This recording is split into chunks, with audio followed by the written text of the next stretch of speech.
Coach, what's going on with the ride more? Just working through the knee, making sure that it's 100%. Does some things in practice, does some movement stuff, but it's not all the way there. I think that 1 week he had a lot of reps, put some work on it. So we'll just see how he's going this week. And how about Cole? Any update on him? We'll get some more information as we go through the week. Yeah. On the left, Isaiah.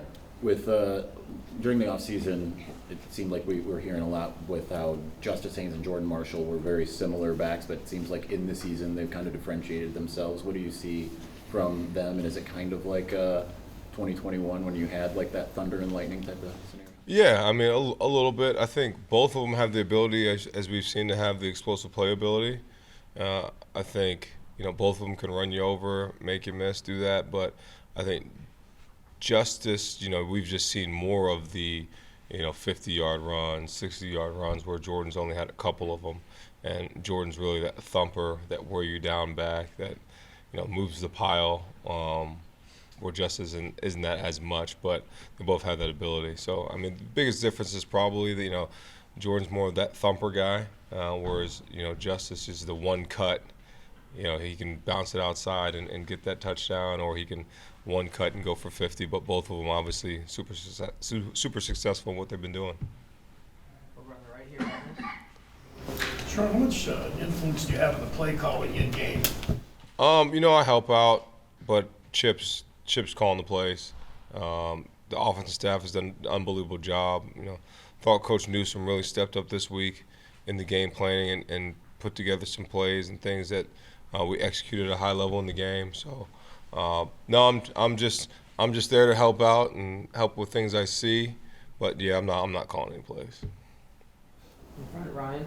With college athletes being able to bet on pro sports starting later this week, I guess, what's your thoughts on the rule change and your messaging to the team? Yeah, really haven't really spoke much about that to the team. I was so focused and drenched with Michigan State. I heard the news, saw the news, didn't really talk about it with them. Probably won't say much about it this week. I want them to be completely focused on Purdue.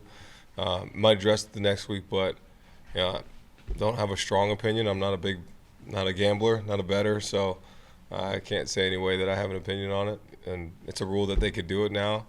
Probably think about what my message will be when I talk to them next week. We'll run right here, Aaron. You went back and looked at the film from Saturday. What do you think went wrong in the passing game? Why do you think they couldn't get out of it? Yeah, I think it's two-part. There's some things in protection and coverage that we just didn't get synced right. But there were some passes in there that we were super successful on. The one to Andrew Marsh, there's a couple to Andrew Marsh.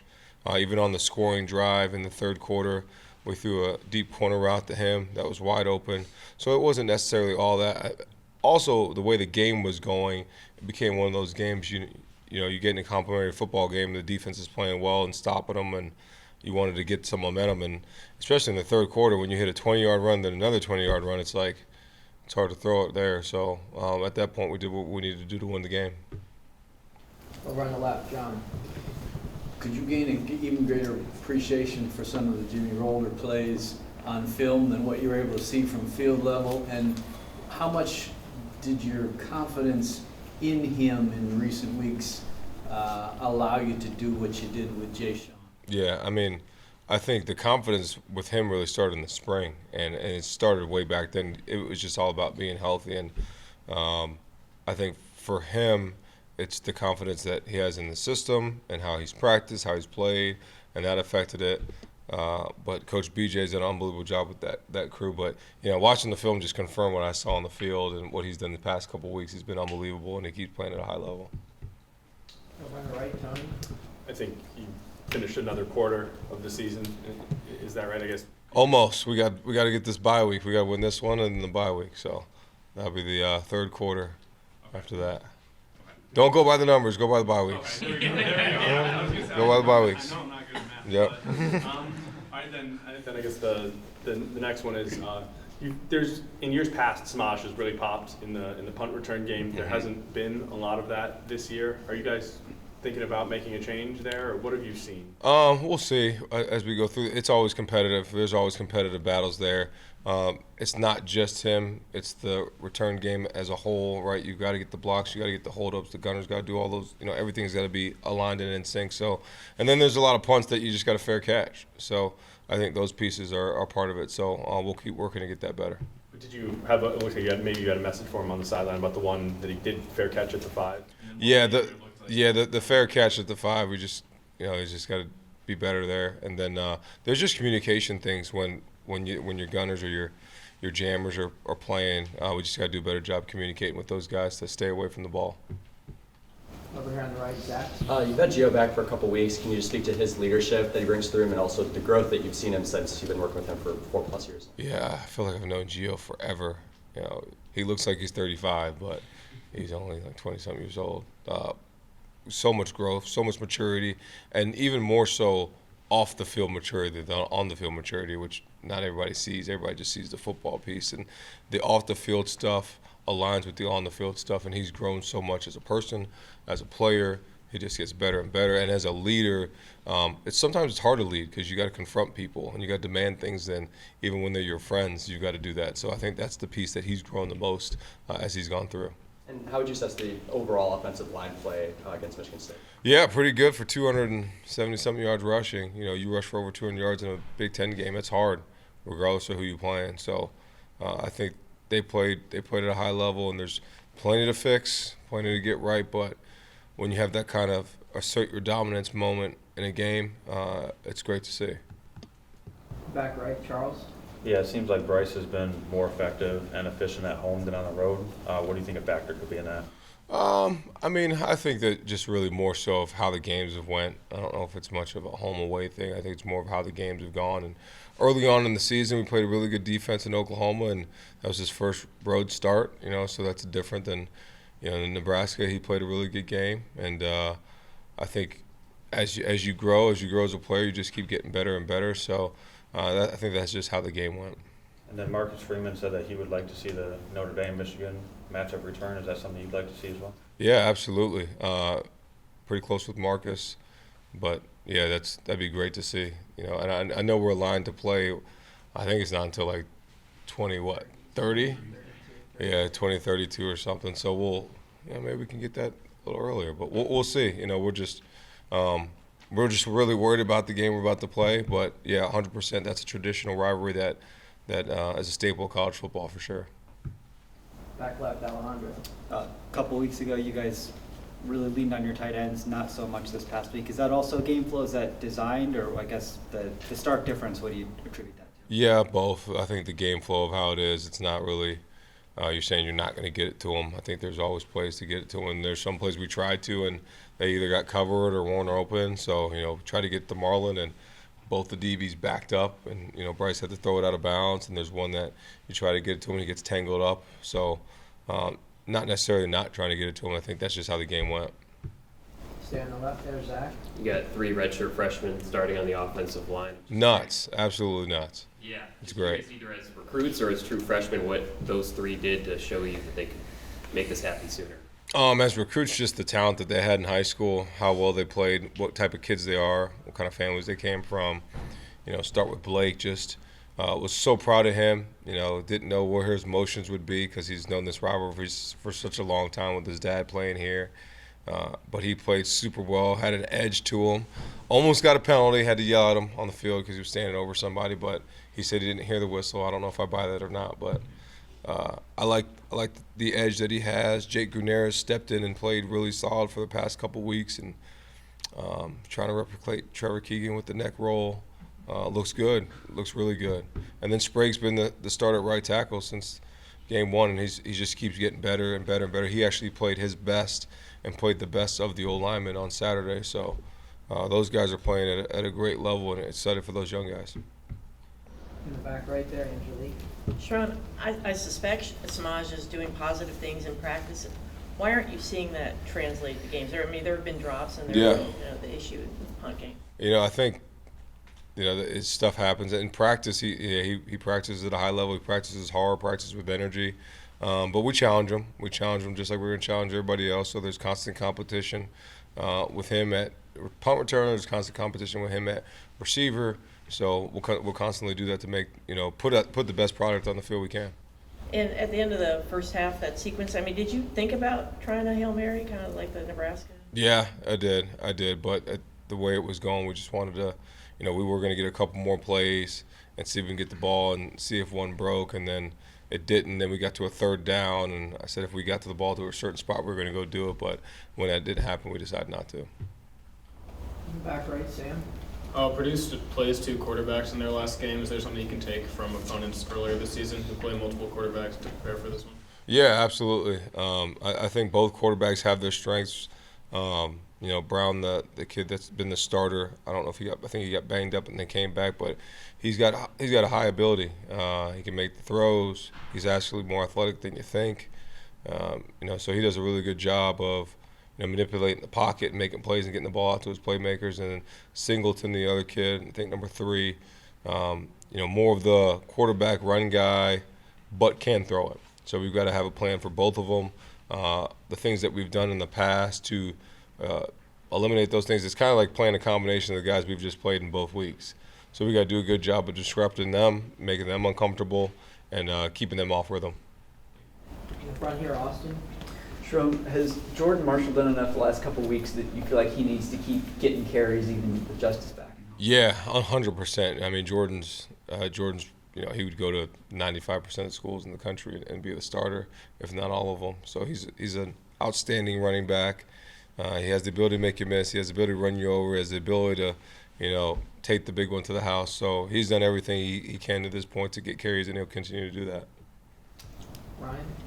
Back to the punt return real quick. I think Andrew Marsh got an opportunity, or was back there for one time. Was that like a trial run or based on field position, or what went into him being back there for that? Yeah, just constant competition. He'll be back there, and they'll compete this week the same way they did last week.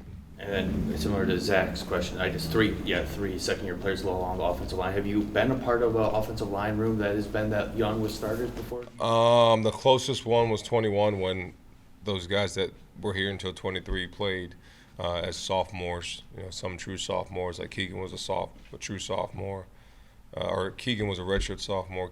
Zinner was a true sophomore. Carson played. Trente was playing. So kind of in that mold of those young guys that we had in that group. So, but redshirt freshmen, second-year guys, no. So it's pretty cool for them to be playing at this high level.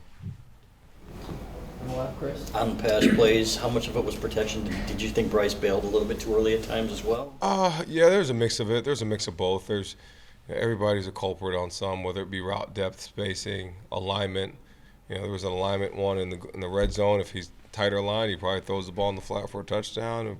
We take the under. If a guy goes underneath the linebacker, so there's all those little things that continue to, that showed up. But there was a lot of positives too. He threw the wheel route to Andrew Marsh on the naked. He, chucks the one to McCulley. It's pretty close, but I like that. I want him to take those shots. So there's a lot of things to learn from, and we'll definitely get it fixed. And where's Hogan right now? Yeah, I think he'll practice more this week. I think he'll be ready to go, but we'll see as we go through the week. Feels like he's in a good place, though. Is it a different injury or the same injury? Same. Yep. Got time for a few more. We'll start with Aaron on the right here. The last 2 weeks, what have you liked about the way the defense is like? Yeah, one, the tackling, the physicality up front, just building a run wall. We had the one that got out this week that Coach Wink was upset about. Those 2 that got out, he was trying to be stingy with it all, and I thought the way we're defending the run overall has been outstanding, and then the tackling has been really good. I thought we're doing a much better job of playing blocks on the perimeter. Our corners, our safeties play physical on the perimeter. It's like linebackers out there, and that was an emphasis in the spring. That was an emphasis in fall camp, and those guys were doing a really good job of that. So and then the depth, the wave of guys that play, the wave that guys that play up front, the ways that guys play at linebacker in the secondary. There's so many guys that play in the game and play at a great level for us. It looks like you're rushing 4 more in the last couple of weeks than you were before. Do you think that's had a tangible impact? Maybe, but I think we've rushed, sometimes we rush 3, sometimes we rush 5. We've gotten sacks with 5, we've gotten sacks with 3, we've gotten sacks with 4. So it's just depending on the offensive you're playing. On the right here, Tony. Yeah, just a couple more about the pass game. I think it was against Washington, Bryce's average completion depth was like 4.3. I think this week, I didn't see the exact number, but I think it was probably pretty low. Why do you think that is? Are you guys looking to take more shots? I think it was because we got into the game in the third quarter and we had an explosive run of 20 and an explosive run of 25. So that's what's going to happen sometimes. So I don't think it has anything to do with Bryce's ability or the receiver's ability. Trust them, think they're really good, and we will be complete, and we're going to go try to win games. Right. Thanks. On the left there, Clayton. Can you even quantify at this point the impact that Max Bredeson has? And then it seems like Jalen. No, I can't. Jalen Hoffman's taking a big step, it seems like, too, and not playing that similar role. I mean, Max graded out, let me see what he graded out at. Pretty high. Are you looking at PFF? No way. Our grades. I don't even look at PFF. No, I cannot do that. Max graded out 97% on 39 snaps. Was as winning football can get. And, he's just off the field, on the field. He's the prototypical leader, person, student, athlete, everything that you want in a football player. If you had 11 Max Bredesons, you're probably going undefeated every year for your whole coaching career, because he is everything you want as a football player, everything.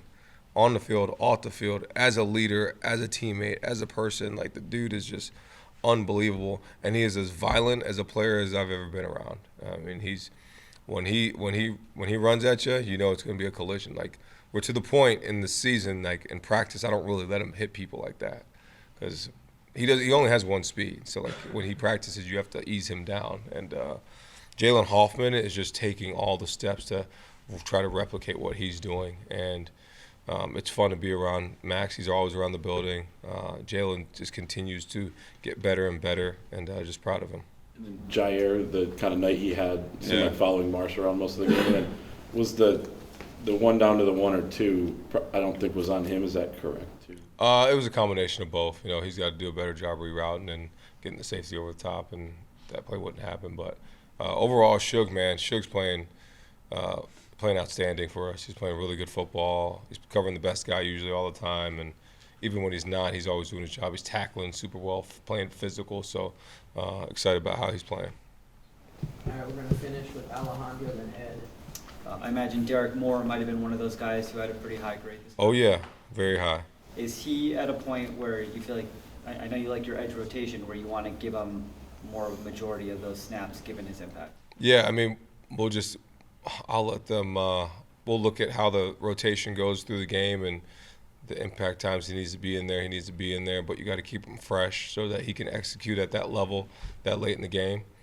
He's playing at a high level. I think they're doing a great job on defense of rotating those guys, but when you got guys like him, you got guys like Jay Sean or Cam Brandt or Dom Nichols or TJ Guy, you got to let them all roll, and we're doing a really good job of doing that. But he played at an elite level. That's 2 games in a row, 2 sacks. So just keep playing at a high level. Ed? Sherrone, just a quick thought on this being Military Appreciation Day. Yeah. Do you have any personal connection, family members or something with military? Yeah, my dad's retired military. He's a retired Master Sergeant. My rock, Pops. Love him so much, so appreciative to what he did, but also what everybody in the military and everybody's done for us. We wouldn't be in the safe bearings of Schembechler Hall or anywhere without them and what they've done for this country. So just so thankful for them. And it means a lot to me. It means a lot to me. It means a lot to my family. What my dad has done, what everybody else has done. How strict was he? Pretty strict, but not too crazy. I only got spanked like 3 times, and that's because like the punishment was bad. So the one time I got the worst one, we were living in England, and I decided to get in the car. I think it was like 5 or 6 or something, and I hit the accelerator, ran the car into the garage door. Bad deal. Dad picked me up. He's about 6'4". He's my size. picks me up, puts me over his knee, yats, yats, yats. Then that wasn't even the worst part. Made me stand in the corner with my arms up for like 30 minutes. The worst thing ever. So I think that was the last time I got spanked. And you've never driven a car in the? No, not on purpose. So. Yeah, not on purpose. What did Justice grade out as? Justice, 89. Pretty good. Those like your grades or aggregate of all the coaches? Coaches' grades. You guys would like these, wouldn't you? Yeah, you guys would like them, wouldn't you? Yeah, I can't give them to you. Yeah, yeah. I think we found a new way to punish the media. Yeah. With your arms up. Yeah, that's right. If you guys need a punishment, that's a good one. It is. Arms up in the corner, straight. As soon as they bend, you're out. You got to do it. You got to reset the clock.